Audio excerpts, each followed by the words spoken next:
Dream catching. The big friendly giant put the suitcase on the ground.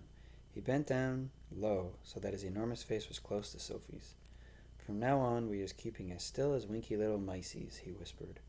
Sophie nodded. The misty vapor swirled around her. It made her cheeks damp and left dewdrops in her hair. The BFG opened his suitcase and took out several empty glass jars. He set them ready on the ground with their screw tops removed. Then he stood up very straight. His head was now up high in the swirling mist, and it kept disappearing, then appearing again. He was holding the long net in his right hand. Sophie, staring upwards, saw through the mist that his colossal ears were beginning to swivel out from his head. They began waving gently to and fro. Suddenly, the BFG pounced. He leaped high in the air and swung the net through the mist with a great swishing sweep of his arm. "Got him!" he cried. A jar! Quick, quick, quick!" Sophie picked up a jar and held it up to him. He grabbed hold of it. He lowered the net. Very carefully, he tipped something absolutely invisible from the net into the jar. He dropped the net and swiftly clapped one hand over the jar. "The top," he whispered. "The jar top, quick!" Sophie picked up the screw top and handed it to him. He screwed it on tight, and the jar was closed. The BFG was very excited. He held the jar close to one ear and listened.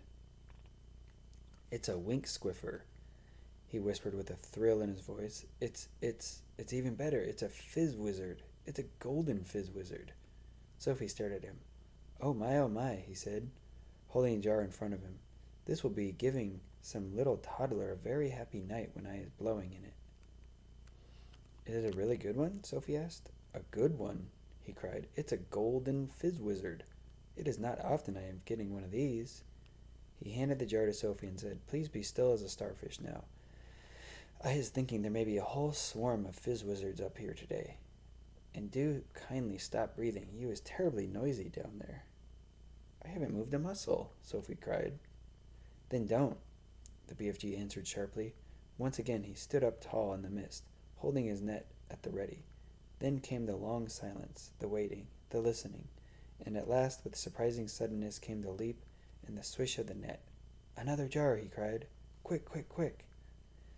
When the second dream was safely in the jar and the top was screwed down, the BFG held it to his ear. "Oh no!" he cried. "Oh, mince my maggots!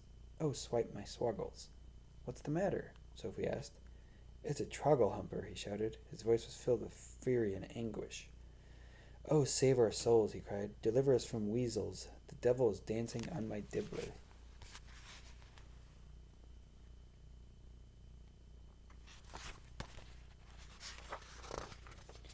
"What are you talking about?" Sophie said. The BFG was getting more distressed every moment. "Oh, bash my eye bones!" he cried, waving the jar in the air. "I come all this way to get my lovely golden dreams, and what is I catching?" "What are you catching?" Sophie said. "I is catching a frightstone trogglehumper," he cried. "This is a bad, bad dream." "It is worse than a bad dream. It's a nightmare." "Oh dear," said Sophie. "What will you do with it?" "I is never letting it go. If I do, then some poor little toddler will be having the most curd-blooding time. This is a real Hixie bog thumper. I is exploding it as soon as I get home." "Nightmares are horrible," Sophie said. "I had one once and I woke up all sweaty all over." "With this one you'll be waking up screaming all over," the BFG said. "This one would make your teeth stand on end. If this one got into you, your blood would be freezing to icicles and your skin would be going creeping across the floor." "Is it as bad as that?" "It's worse," cried the BFG. "This is a real whoopsie grobwitcher." "You said it was a throgglehumper," Sophie told him. "It is a trogglehumper," cried the exasperated BFG, "but it's also a bog thumper and a grob switcher. It is all three, riddled into one. Oh, I is so glad." I is clutching it tight. "Oh, you wicked beastie you," he cried, holding up the jar and staring into it. "Never more is you going to be bunk doodling the poor little human beanie toddlers." Sophie, who was staring into the glass jar, cried out, "I can see it. There is something in there. Of course there is something in there."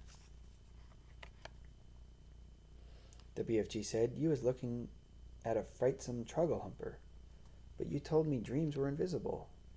"They is always invisible until they is captured," the BFG told her. "After that they is losing a little of their invisibility.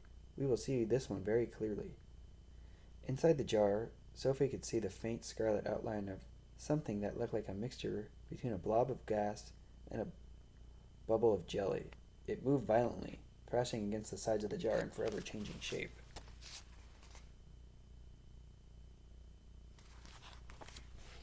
It's wiggling all over the place, Sophie cried. It's fighting to get out. It'll bash itself to bits.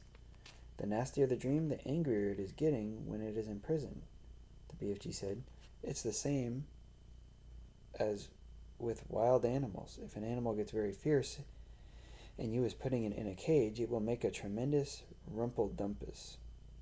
It is nice, if it is a nice animal like a cockatoo or fogelfrump, it will sit quietly. Dreams is exactly the same.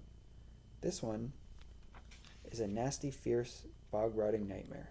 Just look at him splashing himself against the glass. It is quite frightening, Sophie cried. I will be hating to get this one inside me on a darksome night, the BFG cried. So would I, said Sophie. The BFG started putting the bottles back into the suitcase. Is that all? Sophie asked. Are we going? I is so upset by this troggle-humping, bog-thumping grub-switcher, the BFG said, that I is not wishing to go on. Dream-catching is finished for today. Soon, Sophie was back in the waistcoat pocket, and the BFG was racing as fast as he could go. When at last they emerged out of the mist and came again on the hot yellow wasteland, all the other giants were sprawled out on the ground, fast asleep.